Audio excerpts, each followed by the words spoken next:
जय हिंद साथियों, स्वागत है आपका self study classes Vishwamit Jain YouTube channel में। तो साथियों स्टार्ट हो चुका है आज का सेशन। सभी साथी आ जाएं और एक बार जल्दी से वीडियो को लाइक कर दें। सेल्फ स्टडी क्लासेस का ये जो आपका ऐप है दोस्तों, इसको आप लोग डाउनलोड कर लें। आप किसी भी एग्जाम की तैयारी कर रहे हैं, आरपीएससी सेकंड ग्रेड एग्जाम की तैयारी कर रहे हैं, टीजीटी पीजीटी की तैयारी कर रहे हैं, एलटी ग्रेड की तैयारी कर रहे हैं, मास्टर कैडर या फिर दोस्तों आप हिंदी साहित्य से संबंधित किसी भी एग्जाम की तैयारी कर रहे हैं, आप सेल्फ स्टडी क्लासेस का ऐप डाउनलोड कर लें। बढ़िया सा अभी ऑफर चल रहा है हिंदी साहित्य के संपूर्ण कोर्स में पढ़ने के लिए। 1200 में 12 महीने के लिए 10 तारीख तक है। नाम मात्र की फीस इसमें आपकी लग रही है कि आपको 1200 में 12 महीने दोस्तों पढ़ने को मिल रहा है। 15 तारीख से 15 अप्रैल से नया बैच स्टार्ट हो रहा है, यानी कि आपको शुरुआत से पढ़ाया जाएगा, हिंदी भाषा से पढ़ाया जाएगा। ठीक है, तो आप इस बैच में दोस्तों एडमिशन ले सकते हैं जितने भी हमारे साथी हैं। और आपको अगर नोट्स मंगवाना है हिंदी साहित्य के, घर पर ही नोट्स मंगवाना है, तो आप घर पर नोट्स मंगवा सकते हैं। संपर्क कर सकते हो 9098609291 पर। बहुत ही शानदार नोट्स बनाए गए हैं। ठीक है, मैंने खुद बनाए हैं और जगह जगह आपकी दोस्तों आवश्यक ट्रिक भी वहां पर बनाई है, यानी कि ये जो नोट्स हैं आपके ट्रिकी नोट्स से महत्वपूर्ण ट्रिकों का भी दोस्तों समावेश उसमें किया गया है। ठीक है, तो जिनको भी ये नोट्स मंगवाना है वो मंगवा सकते हैं। साथ ही आपके घर में एक सप्ताह में दोस्तों ये नोट्स पहुंच जाएंगे। ठीक है, चलिए तो स्टार्ट करते हैं आज का ये सेशन। आपको बताना एक सूनी नाव के रचनाकार कौन है, फटाक से बताइएगा जल्दी से। और एक बार लाइक भी कर दें, अपने मित्रों को शेयर भी कर दिया करो दोस्तों। ये क्लास रोज रात्रि 9 बजे होती है अपनी। तो एक सूनी नाव, ये इसके रचनाकार कौन है? एक सूनी नाव के रचनाकार कौन है? मुक्तिबोध है, रघुवीर सहाय है, धर्मवीर भारती है या फिर सर्वेश्वर दयाल सक्सेना है। एक सूनी नाव के रचनाकार कौन माने जाते हैं? अच्छा क्वेश्चन है, सभी लोग बताएंगे। सभी लोगों को बताना है, चयन करना है और शेयर भी कर देना है अपने मित्रों तक जल्दी से। और एक सूनी नाव, इसके जो रचनाकार हैं वो रचनाकार माने जाते हैं दोस्तों सर्वेश्वर दयाल सक्सेना। यानी कि आपका जो डी नंबर है सर्वेश्वर दयाल सक्सेना है वो बिल्कुल। एक सूनी नाव से क्या करना है, बोले सर सर्वे करने जाना है, सर्वे। तो सर्वे से क्या बनेगा? सर्वेश्वर दयाल सक्सेना। चीन की एक लोक कथा पर आधारित लंबी कविता कौन सी है? प्रश्न क्रमांक 51 नंबर में बताना है कि चीन की एक लोक कथा पर आधारित एक लंबी कविता कौन सी है दोस्तों। लंबी कविता कौन सी है? राखी जी बताइए, ब्रजेश कुमार जी, मधुकर त्रिपाठी जी। और लाइक कर दें हमारे सभी साथी। चीन की एक लोक कथा पर आधारित लंबी कविता इत्तलम है, सात बीणा है, मिट्टी है या फिर विश्व प्रिया है। बहुत ही बढ़िया क्वेश्चन पूछा गया रविशंकर सिंह जी। 51 नंबर के क्वेश्चन में आपका सीधा आंसर जा रहा है यहां पर कि सर ये असाध्य बीणा लगा दो और इसके रचनाकार कौन है ये भी आपको बताना है। बी नंबर आपका बिल्कुल सही है। बी नंबर आपका रितेश जी, बी नंबर असाध्य बीणा हो जाएगा सही। और इसके रचनाकार कौन है? अरस्तु का काव्यशास्त्र, इसके रचनाकार कौन है? 52 नंबर का क्वेश्चन है। अरस्तु का काव्यशास्त्र बाबू गुलाब राय। डॉक्टर नामवार से हैं, डॉक्टर नगेंद्र या फिर रामचंद्र शुक्ल। अरस्तु का काव्यशास्त्र, इसके रचनाकार कौन है? अच्छा क्वेश्चन है, 52 नंबर का क्वेश्चन है। सभी लोग बताएंगे और एक बार जल्दी से लाइक भी कर दो। अरस्तु का काव्यशास्त्र, इसके रचनाकार कौन है? 52 नंबर के क्वेश्चन में और एक क्वेश्चन पूछा जाता है, बताएं अरस्तु का काव्यशास्त्र। राइट आंसर चला जाएगा कि सर डॉक्टर नगेंद्र लगा दो, यानी सी नंबर लगा दो। बिल्कुल सही बताया है नीतू गुप्ता जी, सी नंबर आपका राइट आंसर हो जाएगा डॉक्टर नगेंद्र। कविता के नए प्रतिमान, इसके लेखक कौन है? कविता के नए प्रतिमान, इसके लेखक कौन है? 53 नंबर का क्वेश्चन है। सभी लोग बताएंगे। जिन भी साथियों को 10,000 प्रश्नों की प्रैक्टिस सीरीज में भाग लेना है, प्रैक्टिस सीरीज लगानी है, 599 में 10,000 क्वेश्चन की प्रैक्टिस टेस्ट सीरीज आप लगा सकते हैं दोस्तों सेल्फ स्टडी क्लासेस में आकर के। कविता के नए प्रतिमान, इसके लेखक कौन है? डॉक्टर नगेंद्र है, नामवार से हैं, डॉक्टर देवराज हैं या फिर रामविलास शर्मा हैं।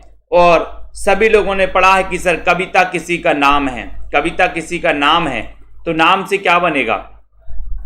नाम से बनेगा नामवार से हैं।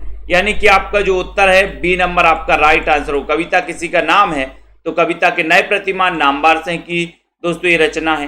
ठीक है, खालिक बारी ये किसकी रचना है? 54 नंबर का क्वेश्चन है, सभी लोग बहुत ही बढ़िया तरीके से बचाएंगे। खालिक बारी के रचनाकार कौन है? खालिक खलक हैं, रहीम है, अमीर खुसरो हैं या फिर अकबर हैं? खालिक बारी पूछा जाता है, कई बार पूछा गया है। वीना जी बताइए, सुनीता जी, गीता जी, राइट आंसर क्या है 54 नंबर के क्वेश्चन में? और खालिक बारी ये किसकी रचना ये आपसे पूछा गया है, तब आपका राइट आंसर हो जाता है अमीर खुसरो। अमीर खुसरो यानी कि आपका जो सी नंबर है, सी नंबर ये बिल्कुल सही हो जाता है। खालिक बारी अमीर खुसरो की रचना है, सी नंबर आपका राइट आंसर है। वर्ण रत्नाकर की रचनाकार कौन है? वर्ण रत्नाकर, इसकी रचनाकार कौन है? 55 नंबर का क्वेश्चन। ज्योतिष ठाकुर है, नरपति नाल है, रोड़ा कवि हैं या फिर दामोदर पंडित हैं? वर्ण रत्नाकर के रचनाकार कौन माने जाते हैं? अच्छा क्वेश्चन है। रचना लोधी जी, मधुकर त्रिपाठी जी, कबीर सिंह जी। वर्ण रत्नाकर ये बताना है इसके रचनाकार कौन है। लाइक कर देना है, सेल्फ स्टडी क्लासेस का ऐप डाउनलोड कर लेना है। जिन भी साथियों को दोस्तों नोट्स मंगवाना, हिंदी साहित्य के ट्रिकी नोट्स, वो अपने घर पर मंगवा सकते हैं। कई पुस्तकों का संकलन और बहुत ही बढ़िया व्यवस्थित तरीके से नोट्स बनाए गए हैं आप लोगों के लिए। वर्ण रत्नाकर इसके रचनाकार कौन है? तो बोले सर वर्ण हमें ज्योति में पढ़ना है। वर्ण काय में पढ़ोगे, अंधेरे में कि ज्योति में? बोले सर हम ज्योति में पढ़ेंगे। तो ये ज्योतिष ठाकुर यानी कि ये नंबर आपका बिल्कुल सही है। जयशंकर प्रसाद के किस काव्य ग्रंथ को कामायनी की श्रद्धा का पूर्व संस्करण कहा गया? पूर्व संस्करण कहा गया। और कामायनी के बारे में तो अपन पढ़ते हैं कि सर ये जो कामायनी है ये जयशंकर प्रसाद की अंतिम काव्य रचना है। ठीक है, 1935 इसका रचना काल है, किसका? कामायनी का। ठीक है, इसमें कितने सर्ग हैं? इसमें 15 सर्ग हैं कामायनी में। ठीक है, ये भी आपको पता है। कामायनी महाकाव्य है, ये भी पता है। तो प्रसाद के किस काव्य ग्रंथ को कामायनी की श्रद्धा का पूर्व संस्करण कहा जाता है? ये 56 नंबर का क्वेश्चन आपसे पूछा गया और वो कहा जाता है दोस्तों उर्वशी। और उर्वशी का रचना काल क्या है? तो 1909। एक उर्वशी दिनकर की रचना है, लेकिन जो उर्वशी ये 1909 की रचना है ये जयशंकर प्रसाद की रचना है और ये गद्य पद्य मिश्रित रचना मानी जाती है। कौन सी? उर्वशी। ठीक है, किसकी? प्रसाद की 1909 की रचना। तो बी नंबर आपका बिल्कुल सही है। बादल राग के रचनाकार कौन माने जाते हैं? बादल राग, बहुत ही अच्छा क्वेश्चन पूछा गया 57 नंबर में। बताइए हितेंद्र जी, राइट आंसर क्या हो जाएगा? अनीता, नीतू जी, प्रेमांशु, सुनीता जी। बादल राग के रचनाकार कौन माने जाते हैं? एक अच्छा क्वेश्चन है, 57 नंबर का क्वेश्चन है। बादल राग आपसे पूछा गया है, इसके रचनाकार कौन माने जाते हैं? चयन करना है, सभी लोग बताएंगे। महादेवी वर्मा, निराला, जयशंकर प्रसाद या फिर पंत। तो सभी को पता है 57 नंबर का क्वेश्चन पूछा गया और आपका उत्तर यहां पर जा रहा है कि सर बादल राग। बादल का राग ही कैसा है? निराला है। बादल का राग आपने सुना होगा, जब बादल गरजते हैं तो वो बादल का राग कहलाता है। तो बादल का राग कैसा होता है? बोले सर बड़ा निराला होता है। निराला होता ना बादल का राग। कान बंद करने पड़ते हैं आपको। अपमान में कौन सा उपसर्ग है? अपमान में कौन सा उपसर्ग है? सेल्फ स्टडी क्लासेस का ऐप डाउनलोड कर लें हमारे सभी साथी। 15 तारीख से हिंदी साहित्य का न्यू बैच स्टार्ट हो रहा है, जिसमें आपको शुरुआत से पढ़ाया जाएगा दोस्तों। शुरुआत से यानी कि हिंदी भाषा से आपको पढ़ाया जाएगा। हिंदी की बोलियां, उपभाषाएं, इसके बारे में पढ़ाया जाएगा, एक एक बोली के बारे में। अपमान शब्द में कौन सा उपसर्ग है ये पूछा गया 58 नंबर में और आपका राइट आंसर हो जाएगा कि सर अप लगा दो, ए नंबर लगा दो। अपमान में अप शब्द जो है उपसर्ग है, ये नंबर आपका करेक्ट आंसर है। उच्चारण शब्द में उपसर्ग कौन सा है? 59 नंबर का क्वेश्चन।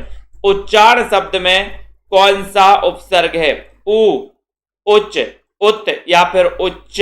बताओ, उपसर्ग पूछा गया 59 का क्वेश्चन। सभी लोग बताएंगे, शेयर भी कर दो हमारे सभी साथी। रोज 9 बजे ये क्लास होती है दोस्तों, रात्रि 9 बजे। ठीक है, तो उच्चारण शब्द में उपसर्ग आपको चयन करना है। बहुत ही बढ़िया क्वेश्चन आपसे पूछा गया है। लाइक कर दो हमारे सभी साथी, जितने भी साथी हैं सभी साथी लाइक कर देना। उच्चारण शब्द में उपसर्ग कौन सा है? तो आपने बताया कि सर उत है। उत है यानी कि आपका जो सी नंबर है वो बिल्कुल सही है। सी नंबर होता आपका राइट आंसर हो जाता है। नेक्स्ट देखो, भग्नदूत के रचनाकार कौन है? अच्छा क्वेश्चन है। भग्नदूत, भग गया दूत, भग गया क्या दूत? बताओ।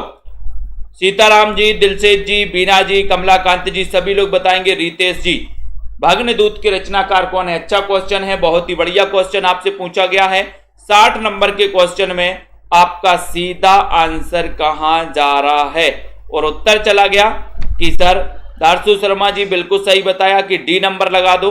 भग्नदूत यानी कि जयशंकर प्रसाद, जयशंकर प्रसाद, डी नंबर आपका बिल्कुल सही हो जाएगा, डी नंबर राइट आंसर हो जाएगा। सेवाग्राम की डायरी, इसके लेखक कौन है? सेवाग्राम की डायरी 61 नंबर का क्वेश्चन, इसके लेखक कौन है? दिनकर हैं, वियोगी हरि हैं, निर्मल वर्मा है या फिर श्री राम शर्मा है? सेवाग्राम की डायरी 61 नंबर का क्वेश्चन है, 61 में आपको बताना है, बताओ और शेयर भी कर दो जल्दी से। सेवाग्राम की डायरी के लेखक कौन है? जल्दी से बताइए, बताइए पीहू जी, फटाफट से बताइए। हिंदी साहित्य तो सेम ही रहता है सब में। हिंदी साहित्य जिनको पढ़ना है वो दोस्तों एडमिशन ले सकते हैं।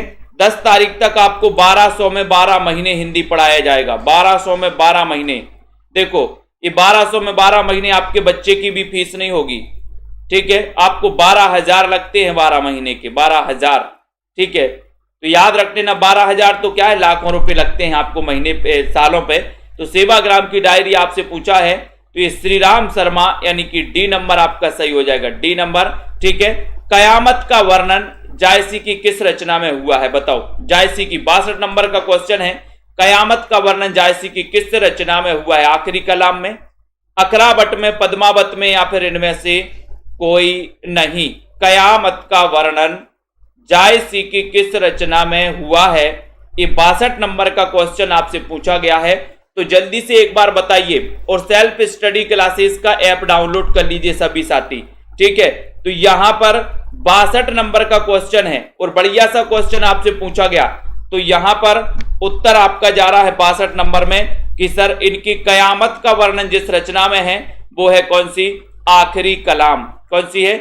आखिरी कलाम, यानी ए नंबर। जायसी की किस रचना में कयामत का वर्णन है? तो वो रचना है आखिरी कलाम यानी ए नंबर सही है।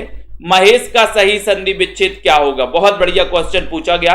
63 नंबर में बताइए। 63 नंबर का क्वेश्चन है, सेवाग्राम की डायरी श्री राम शर्मा की है भैया।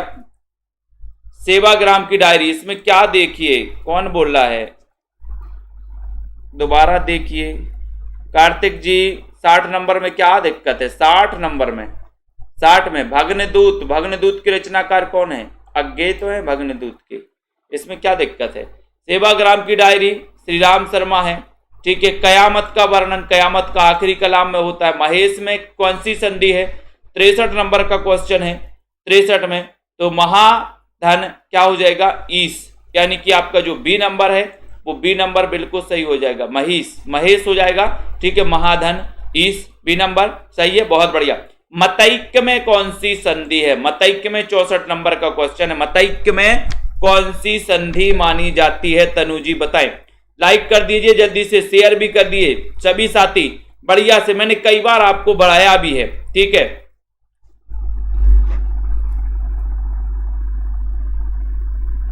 जयशंकर प्रसाद ने डी नंबर ही, पीहू डी नंबर है, अज्ञे जी की रचना है, ठीक है।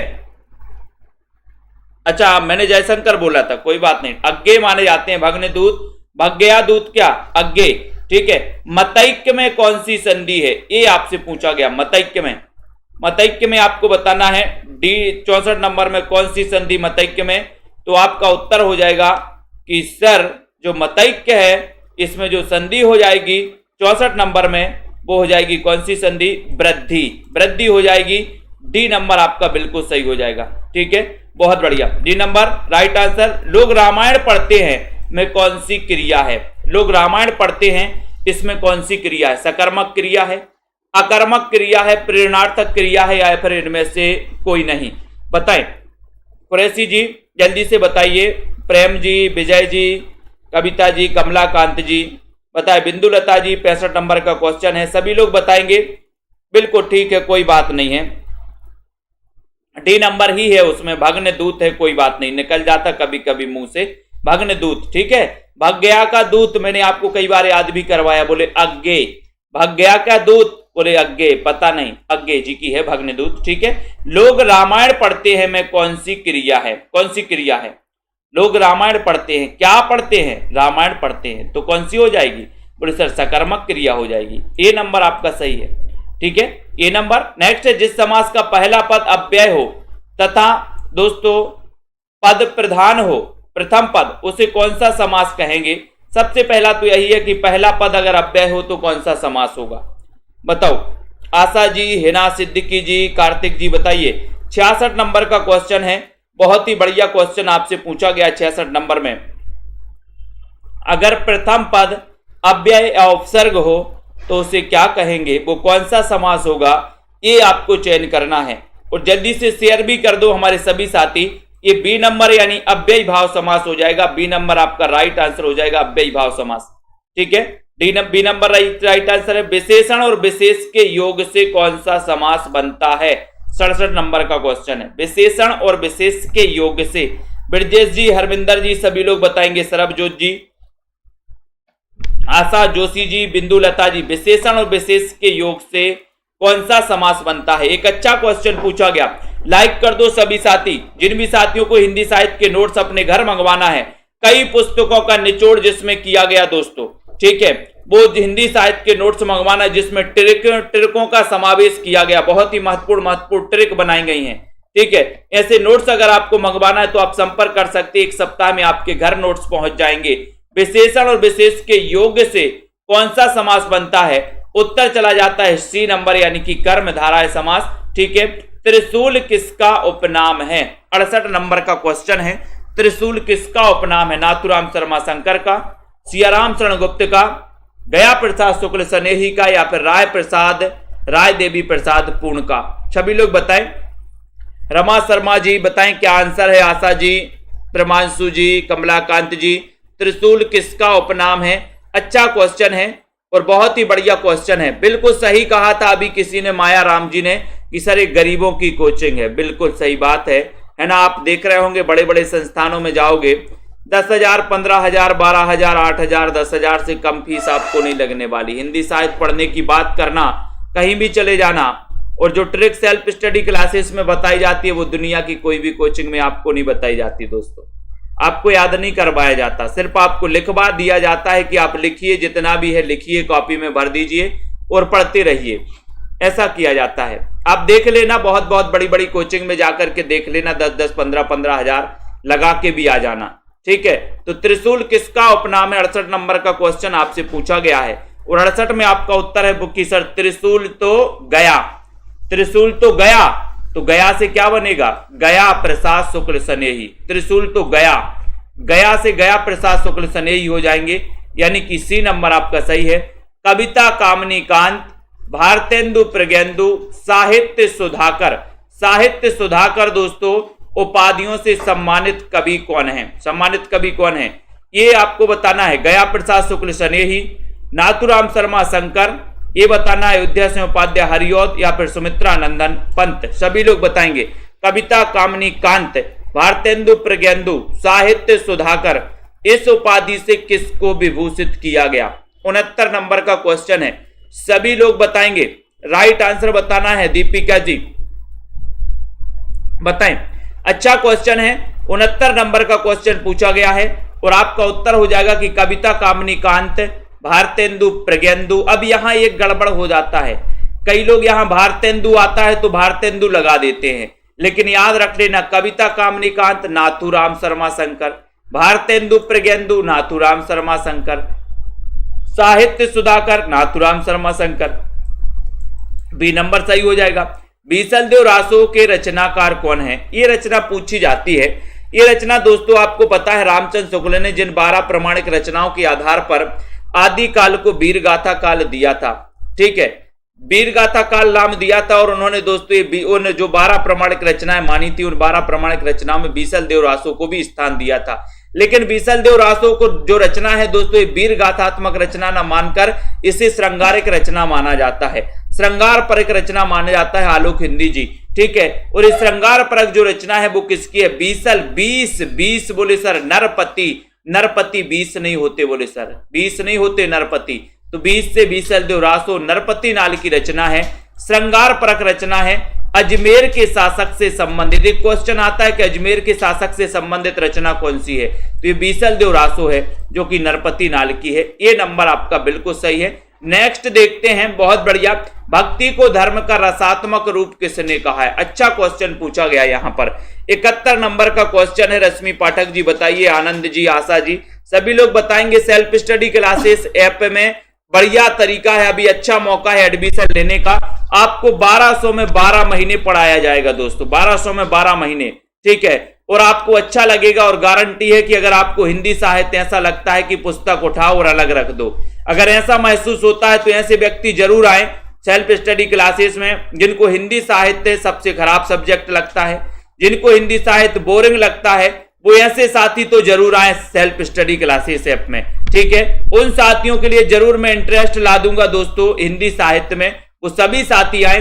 भक्ति को धर्म का रसात्मक रूप किसने कहा? 71 नंबर का क्वेश्चन है और 71 नंबर का क्वेश्चन है कि सर रामचंद्र शुक्ल ने कहा, यानी कि बी नंबर आपका बिल्कुल सही आंसर है। सोनेट रचना के लिए प्रसिद्ध हैं दोस्तों, सोनेट बताना है, जल्दी से बताइए। बोले सर आज हम नेट चलाते हैं, अपनी आंखों से चलाते हो ना, नेट चलाते हो, आंखों से देख देख करके नेट चलाते हो, ठीक है। आंखों से देख देख करके क्या चलाते हो? नेट चलाते हो, नेट। तो नेट से बनेगा सोनेट, और सोनेट रचना के लिए प्रसिद्ध हैं आलोक जी, बिल्कुल बात कर सकते, नंबर नीचे लिखा है, डायरेक्ट बात होगी हम ही से होगी, किसी और से नहीं होनी। सोनेट रचना के लिए प्रसिद्ध कौन है? तो बोले सर त्रिलोचन है। सर आज नेट चलाते हम, बोले सर आंखों से देख देख करके नेट चलाते, नेट की दुनिया है, यानी कि आपका जो बी नंबर है दोस्तों आपका बिल्कुल सही है। नकैनवाद किस काव्यधारा के लिए प्रयोग हुआ है? नकैनवाद बताना है। अच्छा क्वेश्चन है, सरल क्वेश्चन है, सभी लोग बताएंगे। सृष्टि जी, प्रेमांशु जी बताइए, खलनायक जी भी हैं, बहुत बढ़िया, बीनू जी, ठीक है, अच्छा बहुत बढ़िया, ठीक है। और पीहू जी बताइए, कमलाकांत जी बहुत बढ़िया, सभी लोग बताएंगे यहाँ पर, बीनू पांडे जी बहुत बढ़िया, रितेश जी, पूनम जी, एसएम जी। नकैनवाद किस काव्यधारा के लिए प्रयोग हुआ है? 73 नंबर का क्वेश्चन है।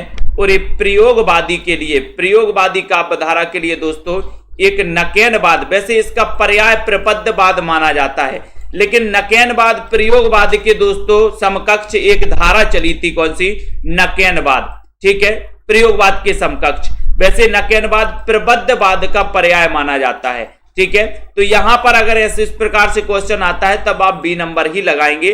चंद्रगुप्त नाटक की नायिका कौन है? चंद्रगुप्त नाटक का रचना काल भी बताना है, जयशंकर प्रसाद का नाटक है चंद्रगुप्त, इसका रचना काल क्या है? चंद्रगुप्त नाटक की नायिका कौन है ये भी आपको बताना है, सभी लोग बताएंगे।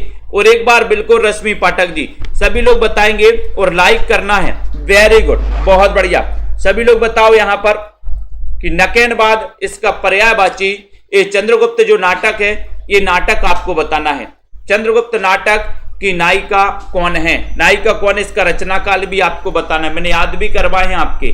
तो चंद्रगुप्त नाटक है, प्रसाद का नाटक है, ठीक है, इसकी नायिका आपको बताना है। तो कॉर्नेलिया इसकी नायिका है, कई बार पूछा गया, तो ये आपका सी नंबर तो सही हो जाता। रचना काल बताइए, इसका रचना काल क्या है नाटक का? चंद्रगुप्त का हिंदी खड़ी बोली का प्रथम महाकाव्य माना जाता है दोस्तों। 75 नंबर का क्वेश्चन बिल्कुल आसान क्वेश्चन है, बताओ, सभी लोग बताएंगे। बिल्कुल भाभी शिक्षिका जी, बिल्कुल 1200 में 12 महीने के लिए है, बिल्कुल ठीक है, बिल्कुल बिल्कुल, है ना।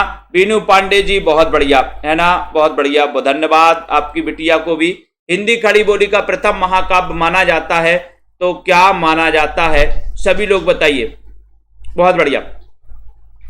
तो हिंदी खड़ी बोली का प्रथम महाकाव्य माना जाता है 75 नंबर के क्वेश्चन में, तो क्या माना जाता है? प्रिय प्रवास। इसका रचना काल भी बताइए प्रिय प्रवास का, ठीक है।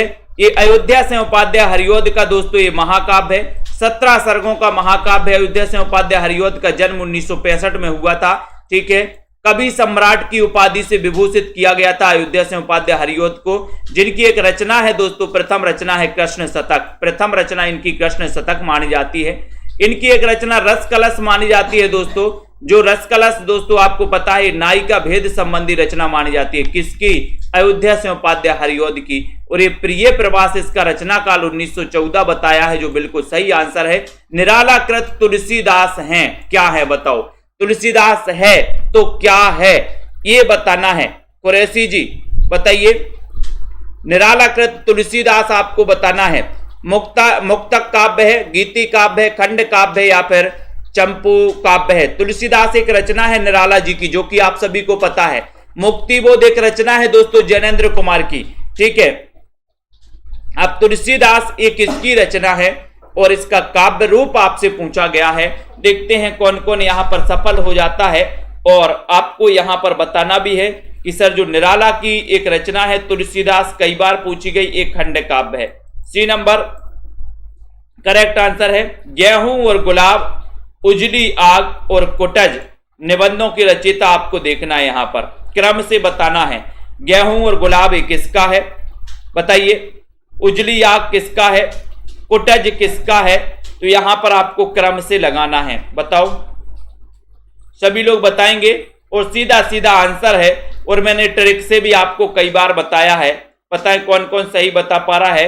ये प्रश्न क्रमांक अपना कौन सा है, प्रश्न क्रमांक 77 नंबर का क्वेश्चन है। सभी लोग बताएंगे कि सर गेहूं और गुलाब का क्या होता है, वृक्ष, वृक्ष होता है, तो यहां वृक्ष लगा दो। उजली आग कब दिखती है अपन को, बोले सर दिन में, रात में दिखती क्या, नहीं दिखती, तो दिन में से दिनकर लगा दो। कुटज कितने बार कुटे आप, बोले सर एक दो बार नहीं, हजारों बार कुटे, तो हजारी प्रसाद द्विवेदी। सीधा सीधा तो है, यहां पर रचना स्वयं बोल रही है कि हमारी ट्रिक बना लो ऐसी। गेहूं और गुलाब का वृक्ष होता है तो राम वृक्ष बेनीपुरी। उजलती है आग कब, दिन में, तो दिनकर। कुटज हजारों बार कुटे, तो हजारी प्रसाद द्विवेदी। ठीक है, तो इस प्रकार से आपका ये नंबर बिल्कुल सही हो जाएगा। नेक्स्ट देखो, यहां पर आता है उत्तर, छावर्ण किसके अंतर्गत आता है, छावर्ण किसके अंतर्गत आता है, मूल स्वर, घोष वर्ण, संयुक्त वर्ण या फिर तालव्य के अंतर्गत आता है। विकेश जी बताइए, विकास जी, कमलाकांत जी, सभी लोगों को बताना है। शेयर भी कर दिया करो, छोटे लाल यादव जी, सरोज जी, हेना जी, सिद्दीकी, छावर्ण ये किसके अंतर्गत आता है। अच्छा क्वेश्चन है, सभी लोग बताएंगे। लाइक कर दिया, बेल आइकन को भी दबा दिया करो ताकि इंफॉर्मेशन आपके समय से पहुंचे आप तक। तो यहां पर 78 नंबर का क्वेश्चन है और उत्तर चला जाता है कि जो छा है सर ये संयुक्त वर्ण है। अब आपको बताना है कि ये छा किसके संयोग से बनता है, किस किस के संयोग से बनता है, ये आपको बताना है। उसके बाद कवि शब्द का स्त्रीलिंग क्या होगा, 79 नंबर का क्वेश्चन है। कवि शब्द का स्त्रीलिंग क्या होगा, ये आपको चयन करना है। सभी लोग बताएंगे उत्तर क्या हो जाएगा, बताओ, सभी लोग बताएं। और जिन भी साथियों को नोट्स मंगवाना है, टिर्की नोट्स अपने घर पर मंगवाना है, वो घर पर मंगवा सकते हैं। जिन भी साथियों को दोस्तों ये आपके 1200 में 12 महीने में एडमिशन लेना है, self study classes app download कर लो, ठीक है। और ये टिर्की नोट्स आप अपने घर मंगवा सकते हैं 1 सप्ताह में। तो जल्दी से बताइए, यहां पर आपका प्रश्न आपसे पूछा गया है कि कवि शब्द का स्त्रीलिंग क्या होगा, कवित्री, कवयित्री, कवियत्री या फिर कवयित्री। तो बहुत सारे लोगों ने बता दिया, डी नंबर लगा दो सर, डी नंबर आपका बिल्कुल सही आंसर हो जाएगा। ठीक है, अगले क्वेश्चन की ओर जाते हैं। आकुंचन का विलोम क्या होगा, आकुंचन का विलोम क्या होगा, सभी लोग बताएं उत्तर क्या हो जाएगा। अच्छा, ऊपर हो जाता है प्रश्न ज्यादा, ठीक है, बीच में आ जाएगा। 80 नंबर का क्वेश्चन है, 80 में आपको चयन करना है। आकुंचन का दोस्तों विलोम क्या होगा, देखते हैं कौन कौन बता रहा। संकुंचन, प्रसारण, विमोचन या फिर विशेष, इस प्रकार के विलोम आपसे पूछे जाते हैं जो कभी कभी माइंड में सेट नहीं होते हैं। 80 नंबर के क्वेश्चन में बहुत सारे लोग यहां पर गलत बताएंगे। कौन कौन गलत बता रहा है वो ही देख रहा हूं मैं। तो देखो, ज्योति जी और बता दो, और बताओ, बहुत बढ़िया, अनिल तिवारी जी और बता दो भैया। जिन्होंने नहीं पढ़ा ना वो तो 100% गलत ही बताएंगे, लेकिन यहां पर 60 और 50% का आंकड़ा देखो, ये नंबर लाइन से बता रहे हैं, बहुत बढ़िया। संकुंचन बता रहे हैं सब लोग, यही कह, इसलिए कहते प्रैक्टिस करिए। सोनू जी बिल्कुल सही बताया आपने, है ना। आपका उत्तर हो जाएगा आकुंचन का विलोम होता है दोस्तों प्रसारण। क्या होता है, प्रसारण होता है। देखो संकुंचन लगा रहे हैं कमलाकांत जी, मैं इसलिए तो बोलता हूं कि प्रैक्टिस करिए, प्रैक्टिस। तो यहां पर आपका बी नंबर प्रसारण सही होगा। जिन्होंने नहीं पढ़ा ना वो गलत करेंगे 101%। ऐसे विलोम आते हैं आपके पेपर में, जो आप गलत करके ही आएंगे। आपको ये संकुंचन लग रहा है, 100% लग रहा है आपको कि यही है उत्तर, लेकिन आपका उत्तर ये है प्रसारण। आकुंचन का प्रसारण होता है, बी नंबर आपका सही हो जाता है। ठीक है, अगला क्वेश्चन देखो, शब्दानुशासन के लेखक कौन है? मैंने आपको बताया और ऐसे विलोम शब्द मैंने आपको पढ़ाए हैं, पूरे ऐसा ही विलोम शब्द पढ़ाए हैं। जरा विलोम शब्द में जाकर के देखिएगा, विलोम शब्द ऐसे ही विलोम शब्द पढ़ाए हैं जो आपको कहीं से नहीं लगते कि इसका विलोम ये होगा। आपको तो वो विलोम आते हैं कि राजा का रानी हो गया, बोले सर, है ना, ऐसे विलोम आ जाते हैं कभी कभी। तो यहां पर याद रखते ना, शब्दानुशासन के लेखक कौन है? ये अच्छा क्वेश्चन है, सभी लोग बताएंगे, बताएं शब्दानुशासन के लेखक कौन माने जाते हैं? और रामचंद्र शुक्ल, हेमचंद्र, या फिर स्वयंभू, या फिर सरहबाद। तो शब्दानुशासन इसके रचनाकार माने जाते हैं हेमचंद्र, यानी कि आपका जो बी नंबर है वो बिल्कुल सही है। गोरखबानी नामक पुस्तक के संपादक कौन है? गोरखबानी नामक पुस्तक के संपादक आपको बताना है। ये क्वेश्चन कई बार आ चुका है, बताइए सृष्टि ठाकुर जी, गोरखबानी नामक पुस्तक के संपादक कौन माने जाते हैं?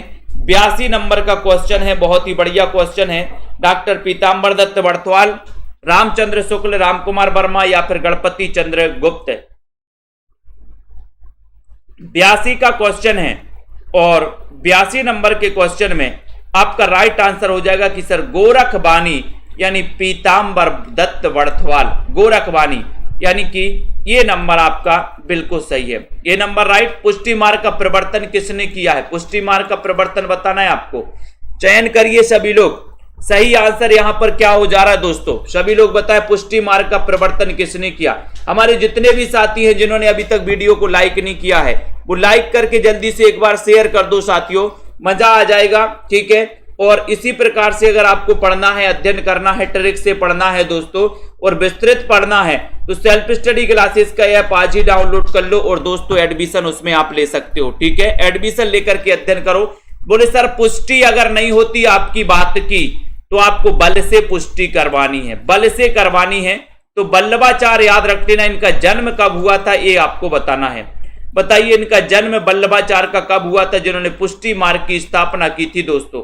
ठीक है, ये नंबर क्वेश्चन आपका एक बिल्कुल सही हो। व्यक्ति को केंद्र मानकर कहानी लिखने वाले कथाकार कौन है? ये क्वेश्चन मैंने आपको बताया था। बताओ व्यक्ति को केंद्र मानकर कहानी लिखने वाले कथाकार कौन है? 84 नंबर का क्वेश्चन बताना है। सोनू जी, अनीता जी, सभी लोग बताएंगे। तनु जी, वीरेंद्र जी, कमलाकांत, बाल गोविंद जी। व्यक्ति को केंद्र मानकर 84 नंबर का क्वेश्चन है।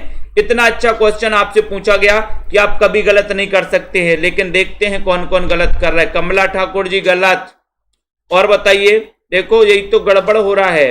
नीतू जी हाँ सही है। कमला जी आपका भी सही है, वेरी गुड, सही है ना। यहां पर देखो 84 नंबर में आगे कौन बता रहा है? जिन्होंने सी नंबर बताया है उनका आंसर बिल्कुल सही है, यानी कि जैनेन्द्र कुमार आपका राइट है। व्यक्ति को केंद्र में मानकर कहानी लिखने वाले जो कथाकार हैं वो जैनेन्द्र कुमार हैं। ठीक है, सी नंबर आपका सही हो जाएगा यहां पर, सी नंबर। ठीक है, बहुत बढ़िया, है ना। तो यहां पर आते हैं दोस्तों, सभी लोग आते हैं। कबीर को वाणी का डिक्टेटर किसने कहा है? कबीर को वाणी का डिक्टेटर, सबसे बड़ी बात तो यह है कि कबीर को वाणी का डिक्टेटर कहा जाता है। ठीक है, ये क्वेश्चन भी आता है कई बार, लेकिन आपको बताना है कि डिक्टेटर कहा किसने है। सभी लोग बताएंगे जल्दी से, और जितने लोग भी देख रहे हैं सभी लोग लाइक जरूर किया करो, लाइक तो किया करो सब साहब, है ना। वीरेंद्र जी बताओ कबीर को वाणी का डिक्टेटर किसने कहा है? ये क्वेश्चन पूछा गया, तो आपको पता ही है कि सर कबीर वाणी के डिक्टेटर थे, हैं, रहेंगे, ये हम हजारों बार कहेंगे। कितनी बार कहेंगे? हजारों बार, कि कबीर तो वाणी के डिक्टेटर थे, तो हजारों बार कहिए भैया। हजारी प्रसाद द्विवेदी, एक बूंद सहसा उछली, ये किस विधा की रचना है दोस्तों? सभी लोग बताइए। एक बूंद सहसा उछली, रॉबिन जी बताएं, आशा जोशी जी, बीके सिंह जी, रिंकू जी, सीताराम जी, वीरेंद्र जी। एक बूंद सहसा उछली किस विधा की रचना है? 86 नंबर का क्वेश्चन है। 86 नंबर में आपको बताना है उत्तर आपका सही क्या हो जाएगा, बताओ। एक बूंद सहसा उछली, और इसके रचनाकार कौन है ये भी आपको बताना है। बताइए लखविंदर जी, सोनिया जी। सेल्फ स्टडी क्लासेस का ऐप डाउनलोड कर लेना सभी साथी। जिनको भी ट्रिकी नोट्स मंगवाना है वो ट्रिकी नोट्स मंगवा सकते हैं, बिल्कुल बिल्कुल। तो यहां पर एक बूंद सहसा उछली यात्रा साहित्य है, लेकिन यात्रा साहित्य है किसका? देखते हैं कौन बताता है। सबसे पहले यात्रा साहित्य किसका है? कस्तूरी कुंडल बसे किस विधा की रचना है दोस्तों? कस्तूरी कुंडल बसे किस विधा की रचना है? बहुत बढ़िया रीता जी। किसका यात्रा साहित्य है? अज्ञे जी का, है ना? बिल्कुल, बहुत बढ़िया। ये अज्ञे जी का यात्रा साहित्य दोस्तों। एक बूंद सहसा उछली कई बार पूछा गया। कस्तूरी कुंडल बसे किस विधा की रचना है? कस्तूरी कुंडल बसे कहानी है, आत्मकथा है, कविता है या फिर निबंध है? मैत्रेयी पुष्पा की रचना है कस्तूरी कुंडल बसे। अब आपको बताना है कि ये है क्या, इसकी विधा क्या है। 87 नंबर के क्वेश्चन में अच्छा क्वेश्चन है। कस्तूरी कुंडल बसे, ये दीपिका जी ने बता दिया कि सर ये लालदास जी ने, बिल्कुल सही है रीता जी कि सर ये आत्मकथा है। और ये आत्मकथा किसकी है? मैत्रेयी पुष्पा की है। ठीक है, मैत्रेयी बोले कस्तूरी से मैत्रेयी करता है। एक कस्तूरी मृग आपने देखा होगा हिमालय के तराई क्षेत्र में दोस्तों। ठीक है, कस्तूरी से मित्रता, कस्तूरी से मित्रता, तो कस्तूरी कुंडल बसे, मित्रता से मैत्रेयी पुष्पा, और ये क्या है? आत्मकथा है। हिंदी का प्रथम दैनिक समाचार पत्र कौन सा है? अच्छा क्वेश्चन है, 88 नंबर का क्वेश्चन है, बिल्कुल बताइए। लाइक करना है। बंगाल गजट है, समाचार सुधा वर्षण है, उदंत मार्तंड या फिर बंगदूत माना जाता है? बताएं सृष्टि जी, आशा जी, मधु जी, दीपा जी, बताएं सही आंसर क्या हो जाएगा? हिंदी का प्रथम दैनिक समाचार पत्र। देखते हैं अभी भी कौन गलत बताता है। मैं तो गलत को देख रहा हूं यहां पर 88 नंबर के क्वेश्चन में। देखो अभी भी गलत बता दिया। किसने बता दिया बताओ जल्दी से। 88 नंबर में बी बता रहे हैं, बहुत बढ़िया। 88 में सी कौन बता रहा है? मंजू यादव जी गलत, रेखा त्रिपाठी जी सी बता रही। और बता दो, यहां पर देखो रेखा त्रिपाठी जी उदंत मार्तंड बता रहे हैं, बहुत बढ़िया। संगीता सिंह जी,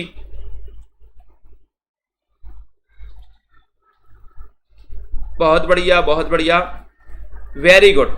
जिन्होंने बी नंबर बताया है उनका आंसर बिल्कुल सही है। और यहां पर देखो वंदना मौर्य जी अभी भी सी बता रही हैं। ये सी नहीं है, ये समाचार सुधा वर्षण है, समाचार सुधा वर्षण। प्रथम दैनिक समाचार, दैनिक पूछा है, दैनिक, तो दैनिक समाचार पत्र समाचार सुधा वर्षण है। यही तो पूछा जाता है कि आप ज्ञान कितना रखते हो, कंफ्यूजन कहां होते हो, यहीं पर आप गड़बड़ हो जाते हो।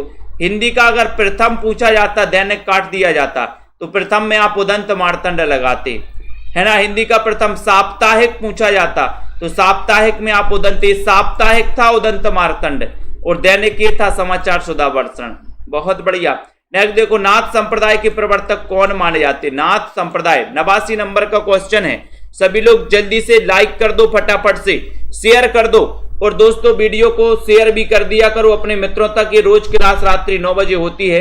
कितने अच्छे से बढ़िया तरीके से आप यहाँ पर पढ़ते हैं, ठीक है, और बढ़िया तरीके से दोस्तों आप प्रैक्टिस करते हैं, बढ़िया, है ना। तो यहाँ पर पूछा गया नाथ संप्रदाय के प्रवर्तक कौन है, तो यहाँ पर 89 नंबर का क्वेश्चन है। सभी लोग बताएंगे तब आपका यहाँ पर नाथ संप्रदाय के प्रवर्तक कौन माने जाते हैं। उत्तर चला जाएगा गोरखनाथ, यानी कि ये नंबर आपका बिल्कुल सही है। ये नंबर राइट आंसर है। सनक संप्रदाय के प्रवर्तक कौन माने जाते? सनक संप्रदाय के रामानुज, निम्बार्क, मध्वाचार्य या फिर रामानंद। तो आपको पता है कि निम्बू ना दो पड़ोसी को तो क्या हो जाता है? सनक जाता, सनक। तो सनक संप्रदाय, इसके प्रवर्तक कौन है? निम्बार्क है, यानी कि बी नंबर आपका ये सनक संप्रदाय पूछा जाता है कई बार। हरिदास संप्रदाय को अन्य किस नाम से भी जाना जाता है? 91 नंबर का क्वेश्चन पूछा गया आपसे, हरिदास संप्रदाय को किस नाम से जाना जाता है? सभी लोग बताएंगे 91 नंबर में, और आपका उत्तर हो जाएगा कि सर हरिदासी संप्रदाय को सखी संप्रदाय के नाम से जाना जाता है, यानी आपका जो बी नंबर है सखी संप्रदाय, ये बिल्कुल सही है, ठीक है। और इसे टट्टी संप्रदाय भी कहा जाता है दोस्तों, किसको? इसी को, ठीक है। नेक्स्ट देखो, प्राणचंद्र चौहान का संबंध किस भक्ति शाखा से है? अच्छा क्वेश्चन है। प्राणचंद्र चौहान जिन्होंने रामायण महानाटक करके दोस्तों एक ग्रंथ लिखा था। ठीक है, यहां पर प्राणचंद्र चौहान का संबंध किस भक्ति शाखा से है, ये अच्छा क्वेश्चन पूछा गया। और आपको पता है कि सर रामायण महानाटक लिखा था और रामायण तो हमारी प्राण है, तो प्राणचंद्र चौहान और ये राम भक्ति शाखा से संबंधित हैं, यानी कि आपका उत्तर ये बताया है। रेखा जी बताइए, सरोज जी। ठीक है, नेक्स्ट देखो, गोरख जगायो जोग और भगति भगायो लोग, पंक्ति बताइए किस कवि द्वारा दोस्तों लिखित है। 93 नंबर का क्वेश्चन जसमेल जी बताइए, विकास जी, अशोक जी। सही आंसर यहां पर क्या होगा, छोटे Lal ji. Self study classes का ऐप डाउनलोड कर लो सभी साथी। जो गोरख जगायो जोग और भगति भगायो लोग, ये पंक्ति बताइए किस कवि की मानी जाती है। 93 नंबर में आपको चयन करना है, 93 नंबर का उत्तर आपको बताना है। इतना अच्छा क्वेश्चन पूछा गया है और आपका उत्तर है कि सर तुलसीदास लगा दो। ये पंक्ति इनकी मानी जाती है तुलसीदास की। भूषण को कवि भूषण की उपाधि किसने दी थी।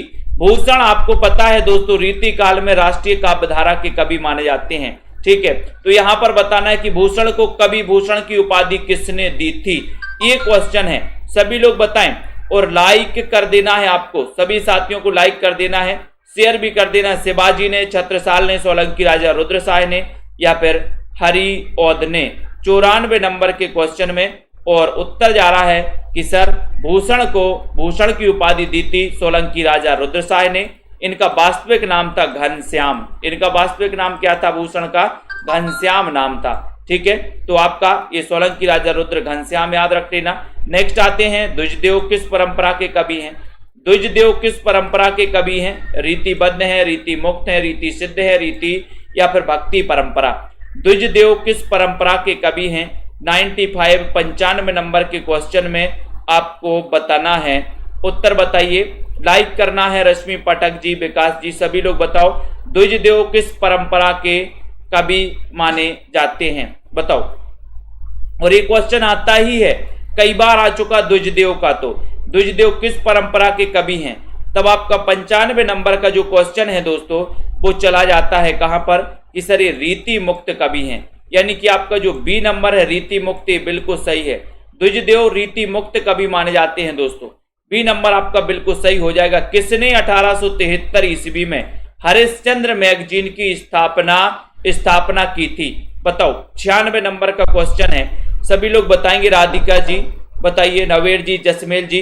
1200 में 12 महीने किसको पढ़ना है हिंदी साहित्य में एडमिशन लेकर के। जिसको भी पढ़ना है नीचे नंबर चल रहा है, संपर्क कर सकते हो। और जिसको भी हिंदी साहित्य के टिर्की नोट्स मंगवाना है अपने घर पर, तो आप टिर्की नोट्स मंगवा सकते हैं दोस्तों। ये टिर्की नोट्स है आप लोगों के लिए, 2 पार्ट में ये नोट्स बनाए गए हैं। जिनको भी नोट्स मंगवाना है वो हमारे सभी साथी नोट्स मंगवा सकते हैं, संपर्क कर सकते हैं दोस्तों। नीचे नंबर चल रहा है, ये नोट्स हैं। ये नोट्स आपके घर जाएंगे। आपको टिर्की नोट्स जिनको भी मंगवाना है, 2 पार्ट में, एक में गद्य साहित्य और एक में पद्य साहित्य। ठीक है, ये आप घर मंगवा सकते हो आपके।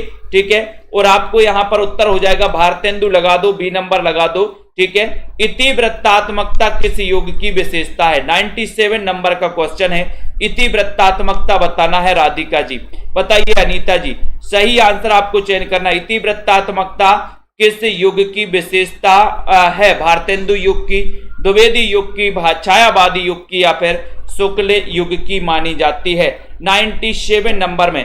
तो आपका उत्तर चला जाता है कि सर ये द्विवेदी युग की है, बी नंबर आपका सही है। ठीक है, बिल्कुल है ना, बढ़िया क्वेश्चन है, बहुत ही बढ़िया क्वेश्चन है दोस्तों। B number. आधुनिक काल की किस काव्यधारा में रहस्यवाद की प्रवृत्ति भावना पाई जाती है, बताओ। किस काव्यधारा में या किस युग में रहस्यवाद की भावना पाई जाती है दोस्तों। द्विवेदी युग में, छायावाद में, प्रगतिवाद या फिर प्रयोगवाद में रहस्यवाद की भावना किस युग में पाई जाती है, ये क्वेश्चन पूछा गया। और मैंने कई बार आपको बताया कि सर छायावाद में सबसे ज्यादा प्रभावित है रहस्यवाद। और छायावाद में भी रहस्यवाद से प्रभावित कौन है, महादेवी वर्मा, जिनका जन्म हुआ था 1907 में। जब महादेवी साथ में है तो चिंता काय की। ठीक है, बहुत बढ़िया। विलोम किस नाटक का पात्र है। 99 का क्वेश्चन है, विलोम किस नाटक का पात्र है। और मैंने आपको कई बार बताया है विलोम। बताइए, हिंदी विथ जी, नीरज जी बताएं, विलोम किस नाटक का पात्र है। सभी लोगों को चयन करना है, शेयर भी कर देना है। रीना जी, नीतू सोलंकी जी, आलोक जी, तो आपको पता है कि सर विलोम जो है ये आषाढ़ का एक दिन का पात्र है और इसके रचनाकार कौन है? मोहन राकेश। और आषाढ़ का एक दिन का विलोम क्या हो जाएगा? और सर आषाढ़ का एक दिन का हो जाएगा गर्मी का एक दिन, ठंड का एक दिन, ठीक है, ऐसे कर सकते हैं। तो आषाढ़ का एक दिन का विलोम इसका पात्र है। ललित निबंधकार के रूप में प्रसिद्धि मिली तो किसको मिली? बताओ। 100 नंबर का क्वेश्चन है, आज की क्लास का अंतिम क्वेश्चन है दोस्तों अपना। तो सभी साथी हैं, जितने भी साथी हैं लाइक जरूर करें, शेयर कर दीजिए अपने मित्रों तक। ललित निबंधकार के रूप में प्रसिद्धि किसी मिली? एक अच्छा क्वेश्चन आपसे पूछा गया है। शोभा पांडे जी, पुष्पा जी, विकास जी, और सेल्फ स्टडी क्लासेस से आप सभी जुड़ जाएं, ठीक है। सेल्फ स्टडी क्लासेस परिवार से जुड़ जाएं और ऐप डाउनलोड कर लें सेल्फ स्टडी क्लासेस का। और दोस्तों जिनको भी ट्रिकी नोट्स अपने घर पर मंगवाना है वो मंगवा सकते, नीचे नंबर चल रहा है, संपर्क कर सकते। ललित निबंधकार के रूप में प्रसिद्धि किसे मिली? 100 नंबर का क्वेश्चन है। तो आपका उत्तर है कि सर विद्यानिवास मिश्र को मिली, यानी कि सी नंबर। ये ललित निबंधकार के रूप में जाने जाते हैं। बहुत ही बढ़िया आपने उत्तर बताए यहाँ पर, और बहुत ही बढ़िया तरीके से इस सेशन में आप लास्ट तक बने रहे।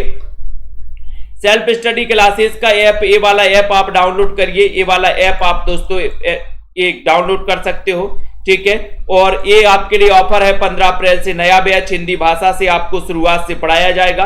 1200 में 12 महीने तक आप पढ़ सकते हो। दूसरा दोस्तों, आपको आप हिंदी साहित्य ट्रिकी नोट्स आपके घर मंगवा सकते हो, ठीक है। ये नोट्स दोस्तों बहुत सारे साथी मंगवा चुके हैं, चाहे पंजाब मास्टर कैडर वाले हों, आरपीएससी सेकंड ग्रेड वाले हों, टीजीटी पीजीटी वाले साथी हों, ठीक है, आरपीएससी एच टेट या फिर एचपी टेट उत्तराखंड वाले साथी हो, हरियाणा टेट वाले साथी हो, जिनका भी सब्जेक्ट हिंदी साहित्य है, ऐसे नोट्स बनाए गए हैं दोस्तों बढ़िया तरीके से, सरल भाषा में ट्रिक के द्वारा। बहुत ही बढ़िया ट्रिकें भी यहाँ पे इसमें समाहित की गई हैं, ठीक है। तो पायल रानी जी, नीतू गुप्ता जी, नवर जी, ठीक है, बहुत बढ़िया। सभी साथियों को जिनको भी मंगवाना है वो मंगवाएं नोट्स को, और दोस्तों अपने साथियों तक शेयर करते रहें और दोस्तों आगे बढ़ते रहें, ठीक है, बिल्कुल, बहुत बढ़िया। तो धन्यवाद हमारे सभी साथियों को जिन्होंने इस क्लास में भाग लिया, और सेल्फ स्टडी क्लासेस के कहीं ना कहीं सभी लोग हिस्सा हैं, ठीक है। उन सभी साथियों को, चाहे संजय पाठक हो, बिंदु लता जी हो, वीरेंद्र जी हो, है ना, राजीव जी हो, बाल गोविंद हरिओम, अनुराग जी हो, राजीव, अर्पिता, हेना जी, अर्चना जी हो, छोटे लाल, बिमलेश जी हो, पूनम जी, ठीक है, विकास जी, सीताराम, दीपिका शुक्ला जी, सभी